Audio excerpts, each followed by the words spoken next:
"We would like to help you," said Selden. "If I had psychohistory, if I could tell what is most likely to happen, then I would put my abilities at your disposal, but I don't have it. I can best help you by trying to develop it. I have until recently been quite convinced that this was absolutely impossible. Now, I'm not so certain of that." "And how long will it take?" asked Devon. Selden shrugged. "I cannot say. It may be an illusion, but let me continue to try. Perhaps we will meet again." "Or perhaps," said Devon, "if you return to where you're now staying, you'll find yourself in an imperial trap. You may think that the Empire will leave you alone while you struggle with psychohistory, but I am certain that the Emperor and his toady Demerzel are in no mood to wait forever, any more than I am." "It will do them no good to hasten," said Selden, "since I am not on their side, as I am on yours. Come, Doris." They turned and left Devon sitting alone in his squalid room, and found Rach waiting for them outside.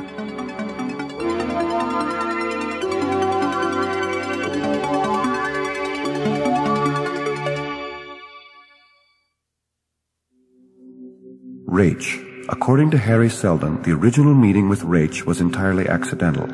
He was simply a gutter urchin from whom Selden had asked directions, but his life, from that moment on, continued to be intertwined with that of the great mathematician.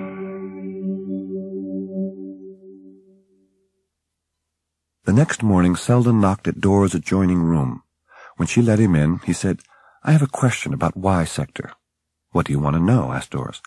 "Every once in a while, the Y sector is mentioned. The mayor of Y, actually. Hammond mentioned him, you did, Devon mentioned him. But I don't know anything about either the sector or the mayor." "Y," said Doris, "is near the South Pole, quite large, very populous, and very powerful. 40 billion Trantorians use a great deal of energy, and every calorie of it eventually degenerates into heat that's piped to the poles, especially the South Pole, and discharged into space. Well, Y gets rid of 90% of all the heat developed on Trantor. If Y were to shut down its heat emission, the temperature would start rising all over Trantor. The point is that Y is a very touchy problem for the Emperor, and the mayor of Y is, or at least can be, extremely powerful." "What kind of person is this mayor?" asked Harry. "What I've occasionally heard is that he is very old and pretty much a recluse, but hard as a hypership hull, and still cleverly maneuvering for power. Though probably if he had the power and took over the imperial throne, the game would be over for him. And he wouldn't go elsewhere. After all, Trantor is the Empire. An emperor who is not at the imperial palace is not the emperor. He is a place, even more than a person." Selden sank into silence, his face rigid. "I'm thinking," he said, "ever since you told me that hand-on-thigh story, I've had fugitive thoughts that aren't quite formed. Now your remark about the Emperor being a place rather than a person seems to have struck a chord." Selden shook his head. "I may be all wrong. In any case, we ought to go down and have breakfast. We're late, and I don't think Mistress Tessalver is in a good enough humor to have it brought to us." And they moved down the stairs to the Tessalver portion of the apartment to find the lady in question waiting for them with less than breakfast, and with considerably more, too. Cecilia Tessalver stood ramrod straight with a tight smile on her round face, and her dark eyes glinting. Her husband was leaning moodily against the wall. In the center of the room were two men who were standing stiffly upright. One of the men stepped forward. "I am Sector Officer Lanel Russ. This is my partner, Jabor Astenwald." Both presented glittering identification holotabs, identifying them as sun badgers. It seemed Mistress Tessalver had lodged a complaint. "These two have been living here for a few days," said Cecilia, "and they've done nothing but make trouble. They've invited people of low reputation into my apartment." Selden asked if it was against the law to invite clean, quiet citizens of Dal into one's rooms that were rented and paid for. "No, it is not," said Russ. "But we also have information that 2 days ago you engaged in a knife fight in Billybotten and badly hurt a Dalite citizen named—" He struck a button on a computer pad and studied the new page on the screen. "Elgin Marin." Do you deny the fight took place? Of course we don't deny the fight took place, said Selden hotly. But we were attacked. Russ went on. We also received information that yesterday you consulted with one Devon, a known subversive who is wanted by the security police. Is that true? You'll have to prove that without help from us, said Selden. We're not answering any further questions. Russ put away his pad. I'm afraid I must ask you to come with us to headquarters for further investigation. We will not, said Dawes. Watch out, cried Mr. Stisalver. She's got 2 knives. Officer Russ sighed and said, Thank you, mistress, but I know she does. He turned to Dawes. It is a serious crime to carry a knife without a permit. In that case, said Dawes, take my knives away from me. Russ sighed. You must not think, mistress, that knives are all the weapons there are in Dal, or that I need engage you in a knife fight. Both my partner and I have blasters that will destroy you in a moment. Now let us have your knives. And at that moment, a frantic pounding sounded at the door, and a voice outside shouted, Lady! Lady, let me in! The door opened, and Raich rushed in, tried to rush in. The rough hand of an officer seized his arm. Let go! Raich screamed. I ain't done nothing. He looked about. Hey, lady, what they doing? Arresting us, said Dawes grimly. You get out, said Russ, shaking the boy vehemently. No, I ain't, said Raich. You ain't either, son badger. My whole gang is coming. They're right outside now, probably taking your ground car apart. And they'll take you apart. Russ turned towards his partner. Call headquarters. Had them send out a couple of trucks with macros. Raich broke loose and rushed at Asimov. No, he yelled. Russ leveled his neuronic whip and fired. Raich screeched, grasped at his right shoulder, and fell down, wriggling madly. Russ had not yet turned back to Selden when the latter, seizing him by the wrist, pushed the neuronic whip up in the air and then around and behind.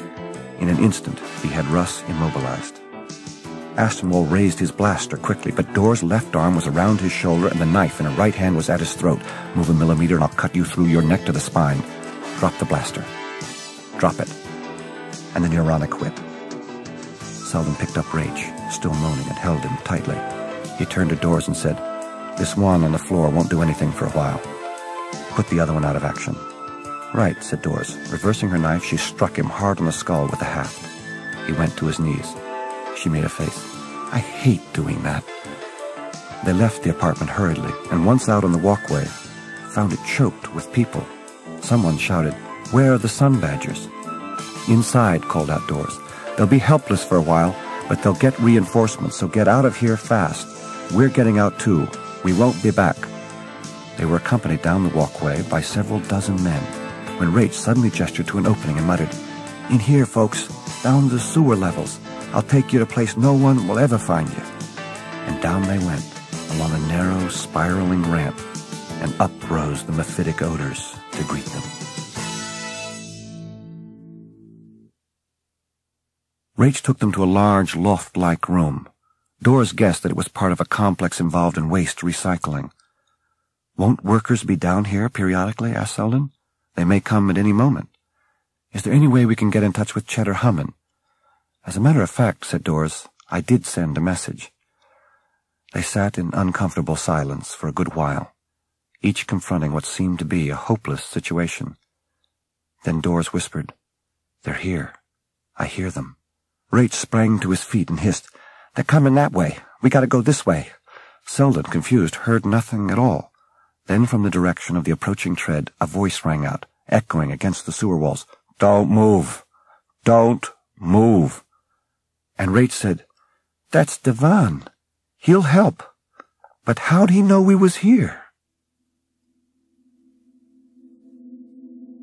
Devon had discovered them with a device called a heat seeker, which detected infrared radiation and reacted only to the presence of human beings. When Selden told Devon what had happened, Devon said, I have a powerful friend who will help. He'll see to it that you're safe. Selden smiled, realizing at once. Hummin. But now, said Devon, we've got to get you away. Too many people want you, and I want my friend to have you. Suddenly, the heat seeker began to register. He's approaching, said Devon. I don't see that it could be anyone else.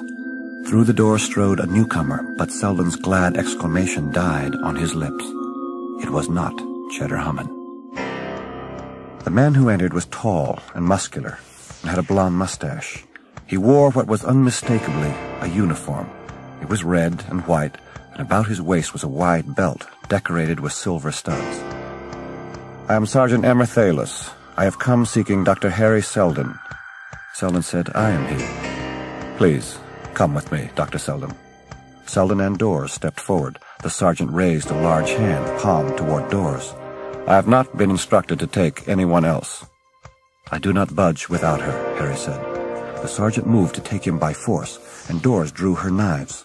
His right hand reached with surprising speed for the neuronic whip in the holster at his hip. Dawes stepped quickly forward, knives flashing. Neither completed the movement. Dashing forward, Raich pushed at the sergeant's back with his left hand and withdrew the weapon from his holster with his right. "Hands up, Sergeant, or you're going to get it." The sergeant whirled, and a nervous look crossed his reddening face. "Put that down, Sonny. You don't know how it works." "I know about the safety, Hal Raich. It's off, and this thing can fire, and it will if you try to rush me." The sergeant froze. He clearly knew how dangerous it was to have an excited 12-year-old handling a powerful weapon. Nor did Selden feel much better. He said to the sergeant, "Here's Raich, a young fellow who's got a neuronic whip pointing at you. Your neuronic whip, remember? And he is anxious to use it. And here is Dr. Venable with 2 knives she can use very expertly. And there's myself who can, if I get the chance, break your Adam's apple with one hand so that you'll never speak above a whisper again. Now then, did your order say not to take all of us?" The sergeant considered this. "No." "Good. Then your orders will allow it." "Do I have your word of honor that we will all go safely?" "Yes. You have my word of honor as a soldier. I will protect you." Selden told Raich to give back the whip. The sergeant looked at it, then said, "You're an honorable man, Dr. Selden, and my word of honor holds." Selden turned to Devon. "Please forget what you've seen here. We 3 are going voluntarily with Sergeant Thalis. You tell Hugo Amarillo that I will not forget him. And if there's anything reasonable I can ever do for your cause, Devon, I will. Now, Sergeant, let's go."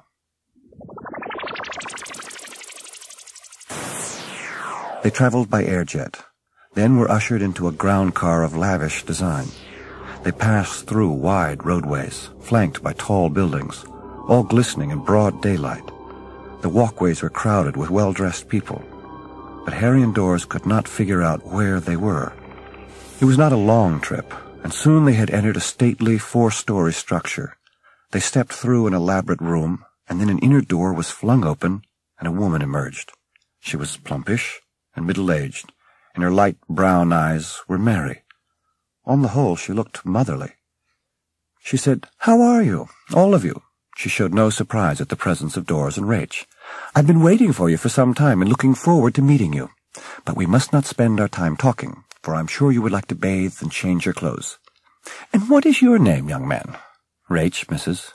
"What an odd coincidence," said the woman, her eyes sparkling. "An omen, perhaps." "My name is Rachel."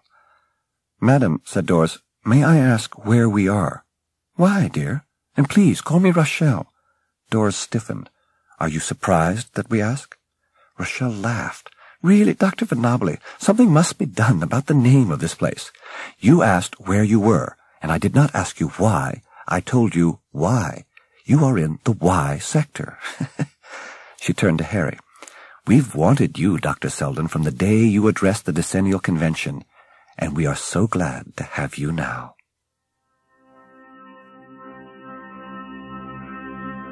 During their second evening in Y, they had dinner with Madame Rachel.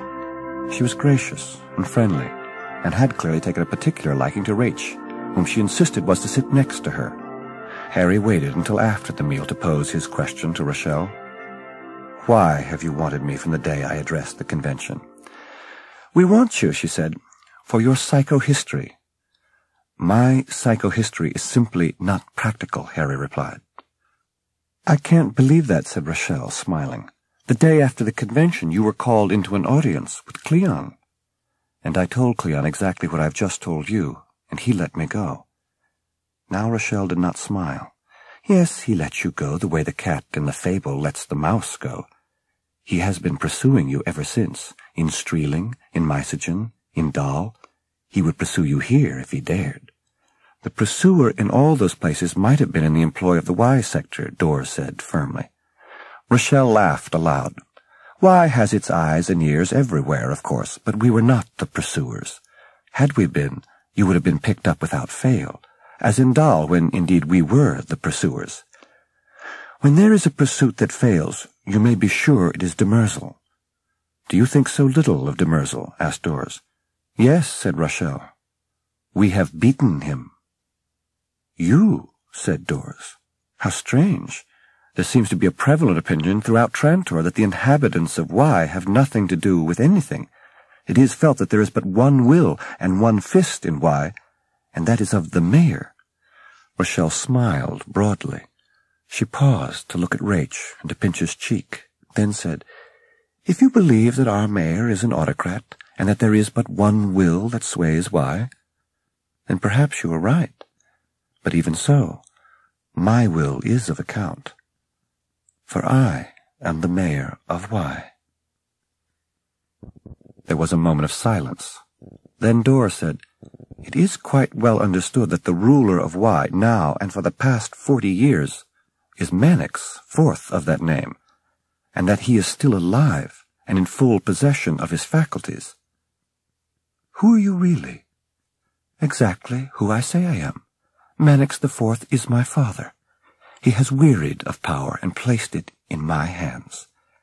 My father is mayor in law and name, but I am mayor in fact. It is to me that the armed forces of Y have sworn allegiance, and in Y, that is all that counts. The history book film, said Dors, usually refer to the Y rulers as anti-emperor, never recognized by the Empire. It depends on who writes the history book films, said Rochelle. In the future, we will, for the throne will be ours again. To accomplish that, said Dors, you must bring about civil war. Rochelle smiled again. I want Dr. Selden's help in preventing such catastrophe. My father has been a man of peace all his life. He has, of course, developed a magnificent security force to maintain the peace, prosperity, and stability of Y. And we have now reached the stage where we can take over the imperial government quickly, in a lightning stroke, in fact. And before one can say civil war, there will be a true emperor, or empress, if you prefer, and Trantor will be as peaceful as before. Would you be satisfied with Trantor only? Said Dors. Rochelle was suddenly ablaze. That is what my father has been planning for 40 years. Why do we need distant worlds that only weaken us? They are distant nothings. Our own populous world, our own planetary city, is galaxy enough for us. We have all we need to support ourselves. As for the rest of the galaxy, let it splinter. There will be enough for all. But they will fight just the same, said Dors. There will be endless wars into which you, Empress of Nothing, and Trantor will be inevitably drawn, to the ruin of all. So it might seem, said Rochelle, if one could see no farther than you do, Dr. Venabili, if one relied on the ordinary lessons of history. What is one to rely on beyond the lessons of history? Why, he, said Rochelle, and her arm shot outward, her index finger jabbing toward Selden. My father, she continued, has bent his mind to think of some way to prevent civil war. He has been prepared at any time during the last 10 years to take over the Empire in a day. It needed only the assurance of security beyond victory, which we had the moment we heard Dr. Selden's paper. When I explained it to my father, he formally transferred his power to me. So it is to you, Harry, that I owe my position, and to you that I owe my greater position in the future. With deep annoyance, Harry repeated, Psychohistory cannot be employed for practical purposes. I won't play the charlatan. As it happens, the Emperor also thought to use me as a source of self-serving prophecies. I refuse to do it for him. So do you think I will agree to do it for you? Rochelle was silent for a moment. Harry, What Cleon wanted was propaganda to preserve his throne. It's no use. Don't you know that the Galactic Empire is in a state of decay? What's ahead of us is civil war, no matter what you might do for Cleon. I have heard something like this, Selden said. It may even be true. But what then? Help the Empire break into fragments, Harry, without war. Help me take Trantor. Help me establish a firm government over a realm small enough to be ruled efficiently. Let me give freedom to the rest of the galaxy. My ambition is moderate indeed. One world, not millions. Peace, not war. Freedom, not slavery. Think about it, and help me. Selden answered, Why should the galaxy believe me? They don't know me. And which of our fleet commanders will be impressed by the word psychohistory? You won't be believed now, but cooperate with me, and I will make your name famous. I will make the promise of psychohistory glow through all the worlds. And at the proper time, you will pronounce your prediction, and we will strike. Then, in a twinkling of history, the galaxy will exist under a new order that will render it stable and happy for eons. Come now, Harry. Can you refuse me?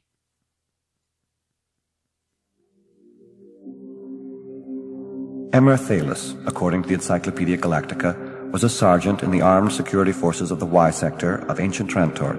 Aside from some totally unremarkable vital statistics, nothing is known of the man except that on one occasion he held the fate of the galaxy in his fist. Breakfast the next morning was served in an alcove, and it was luxurious indeed. When it was over, Rach left with Rochelle, who had invited him to see the zoo. Selden turned to Doors. I don't know how long we'll be left to ourselves. She's obviously plotting ways of preoccupying our time. You told me last night that if she wins out, the Empire will shatter, and its shards will be fighting each other indefinitely. She must be stopped. Is it possible to reach Cheddarhammon? Doris said, I tried to reach him when we first had to flee Arreston Dahl. I'm sure he received the message. Do you suppose, Harry, that you can convince Rochelle, bang it into her head, that you don't have psychohistory? Harry said, I'm sure she's aware that I don't have it, but she'll say that I do, and the people will believe her. Doris said, surely that will take time. Selden was pacing the length of the room. That might be so, but I don't know. Besides, he paused and looked about. Besides what? Well, he continued, we must have our freedom. You see, I've solved the psychohistory problem.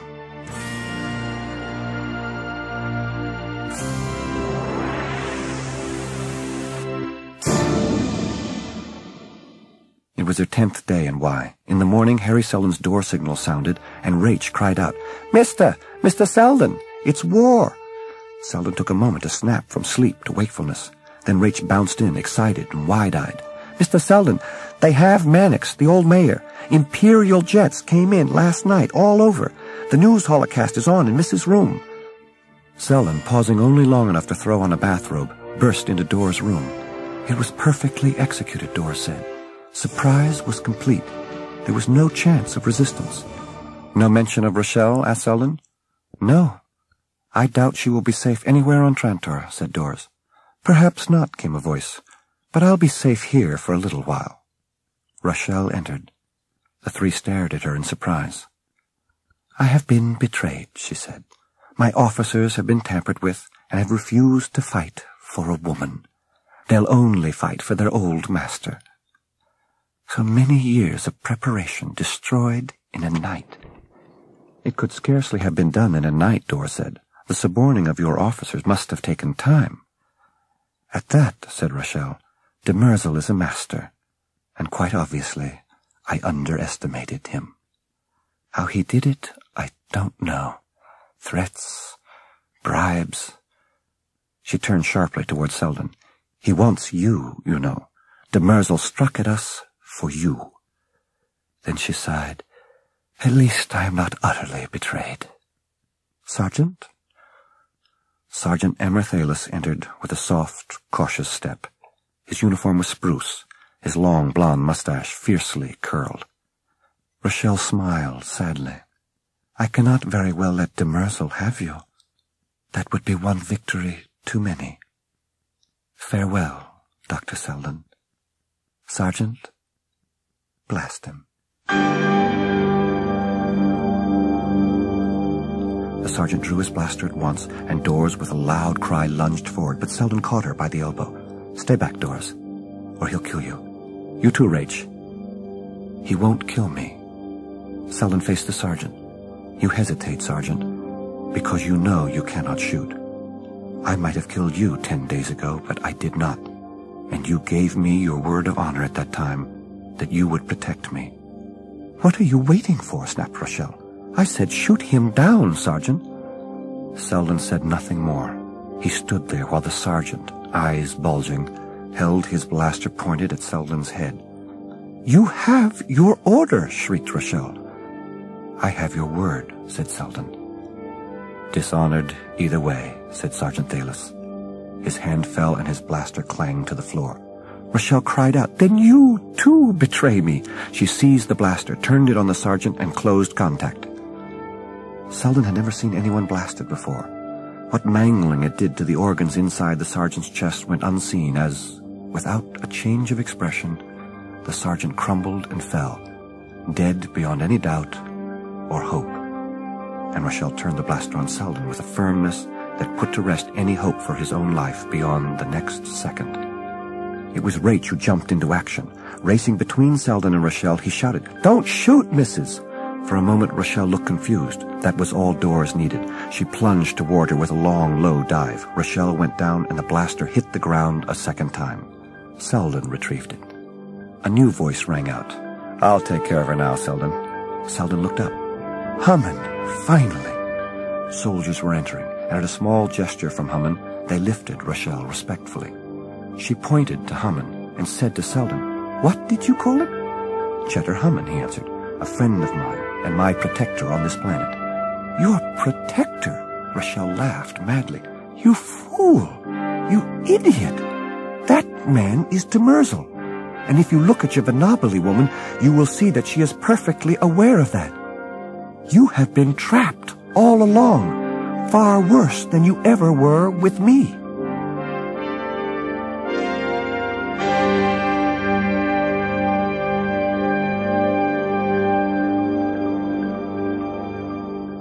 Hammond and Selden sat at lunch that day, quite alone, a pall of silence between them. "Well, sir," said Selden, "how do I address you? Cheddar Hammond or Ito de Mersal?" The other said gravely, "Call me Hammond, if you don't mind." "Yes, I am Ito de Mersal, but with respect to you, I am Hammond. The two are not distinct.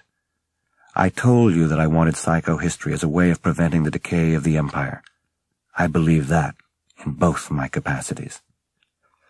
"Why did you send me chasing all over Trantor to escape de Mersal when you yourself were de Mersal?" Selden asked. "That, I felt, would concentrate your mind powerfully. It would make psychohistory something exciting and much more than a mathematical game. You would try to work it out for the sincere idealist Hammond, where you would not for the imperial flunky de Mersal. Also, you would get a glimpse of various sides of Trantor, and that, too, would be helpful. Was I right? Have you made progress?" Selden said, "In psychohistory, yes, I have, Hammond. It's only the barest beginning. But it is a beginning.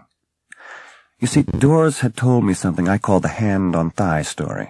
It was merely a humorous tale in which she shed light on the different sex mores on various worlds and in various sectors of Trantor.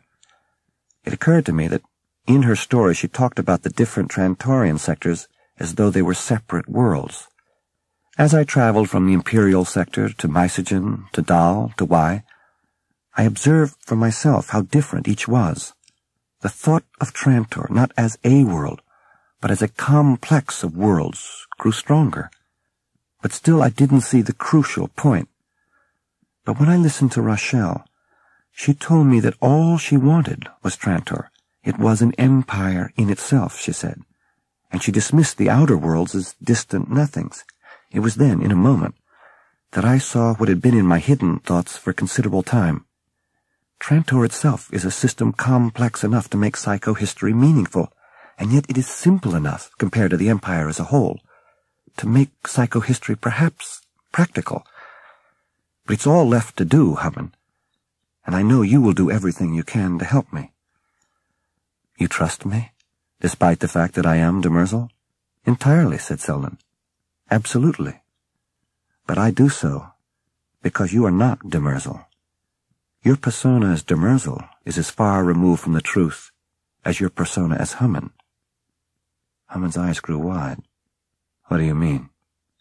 I mean, said Selden, that you probably chose the name Hammond out of a wry sense of what was fitting. Hammond is a mispronunciation of human, isn't it? Because you're not human, are you, Hammond de Merzel? You're a robot. Hammond sat calmly, not a muscle twitching. Finally he spoke. A robot? Me? Explain. Hammond, in the course of my flight from yourself as de Merzel, I heard of two ancient worlds, Aurora and Earth. Each seemed to be spoken of as a first world or an only world. In both cases, robots were mentioned.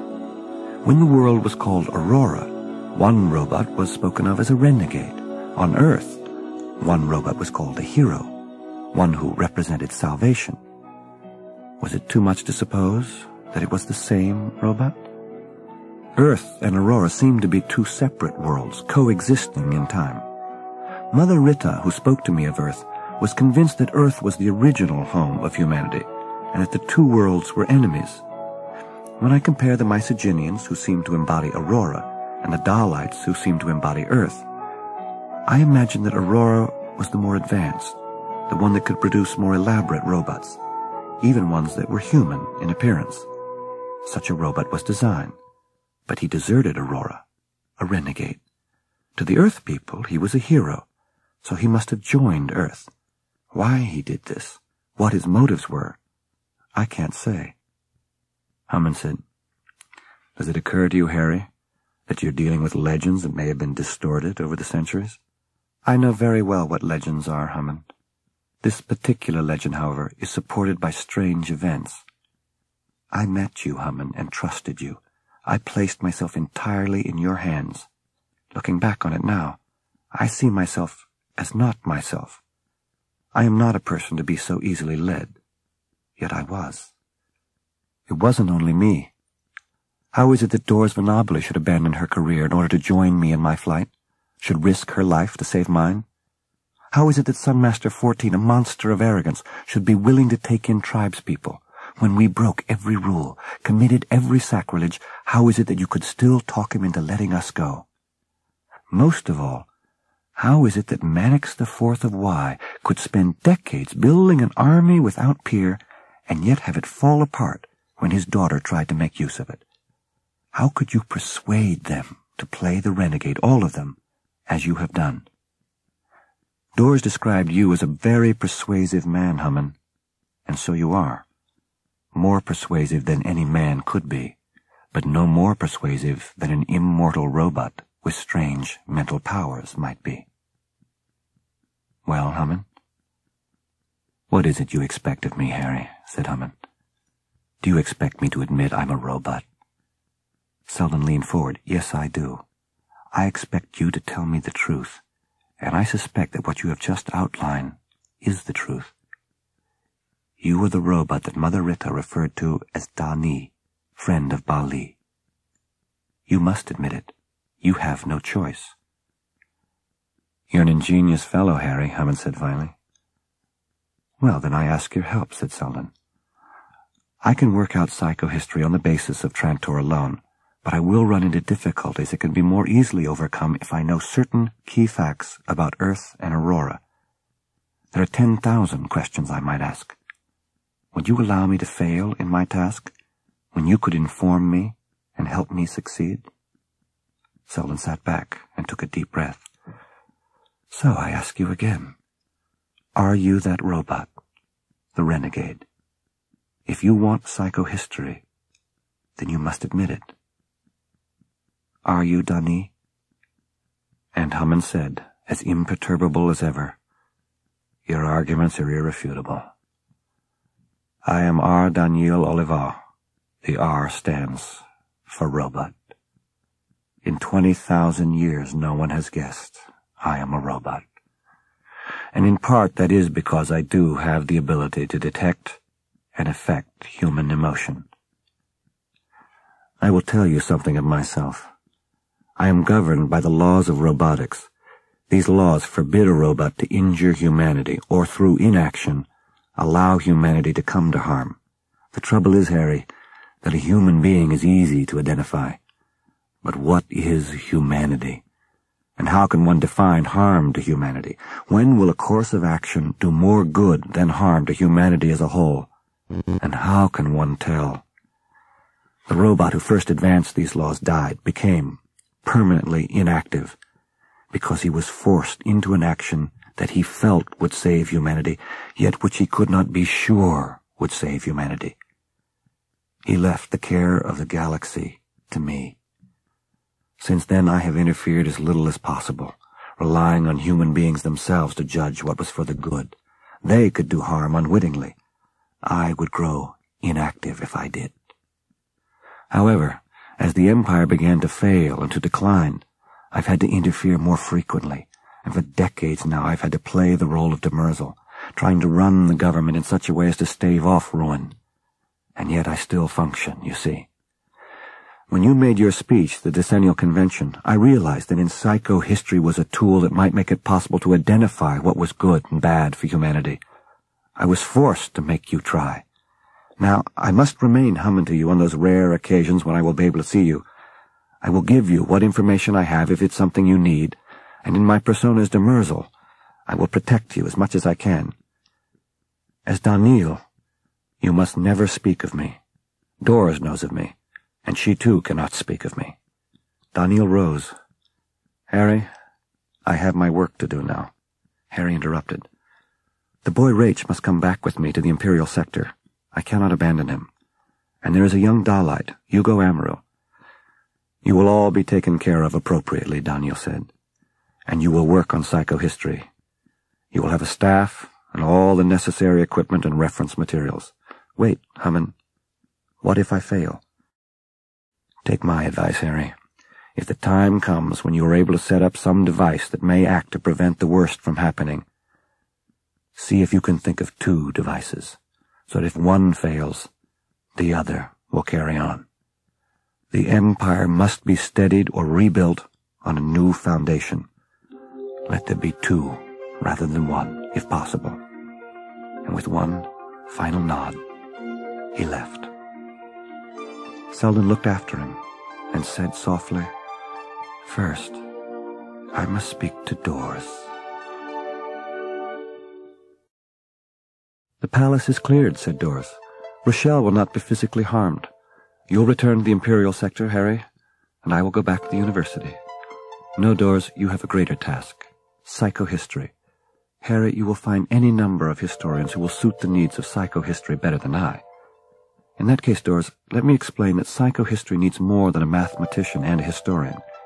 It also needs the will to tackle a lifetime problem. Without you, Doris, I will not have that will. Of course you'll have it, she answered. Doris, if you're not with me, I don't intend to have it. Hammond wants you to continue your protection of me, Harry went on. And I want your protection. Against what? You have Hammond's protection, both as Demerzel and as Daniel. Surely that is all you need. If I had the protection of every person and every force in the galaxy, it would still be yours I would want. Harry scowled. It is neither psychohistory nor protection I want you for. Those are excuses, and I'll use any other I need. I want you. Just you. You don't even know me, Doris objected. I do know you in a way. Better than you think, Harry said. You follow orders, and you risk your life for me without hesitation, and with no apparent care for the consequences. You learned how to use knives so quickly, and you handled yourself perfectly in the fight with Maram. Inhumanly, if I may say so. And you can be in touch with Hammond in some way that does not involve instrumentation. And what do you think of all that? Doris asked. It has occurred to me that Haman as R. Daniel Oliver has an impossible task, said Harry. How can one robot guide the Empire? He must have helpers. That is obvious, said Doris. Millions, I should imagine. I am a helper. You are a helper. Little Rach is a helper. You are a different kind of helper. In what way? Harry, say it. If you heard yourself say it, you will realize how crazy it is. Selden looked long at her, and then said in a low voice, I will not say it because I don't care. You really don't? You wish to take me as I am?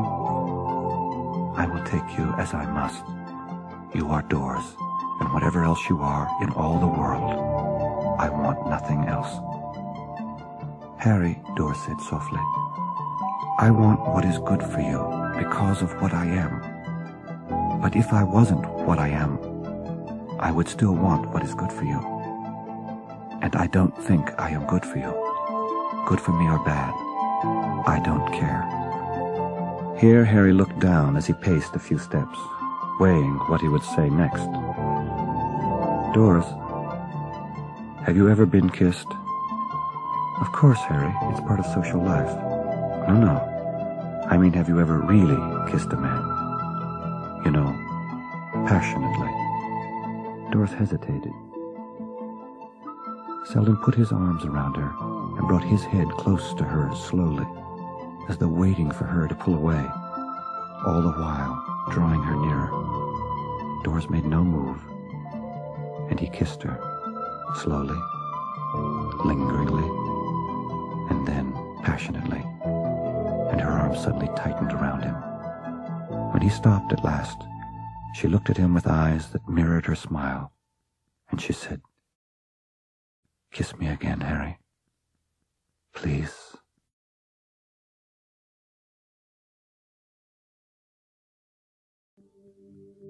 From the Encyclopedia Galactica, Harry Selden. It is customary to think of Harry Selden only in connection with psychohistory.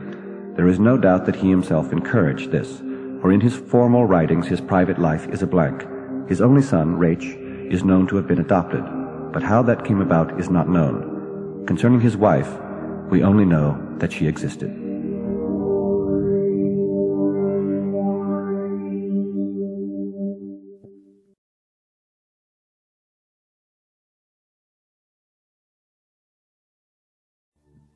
This is David Dukes. I hope you've enjoyed this double-day production of Isaac Asimov's Prelude to Foundation. This program was directed by Steve Gomer and produced by David Rapkin. Copyright 1989, Bantam Audio Publishing. All rights reserved. Prelude to Foundation is available in paperback from Bantam Books.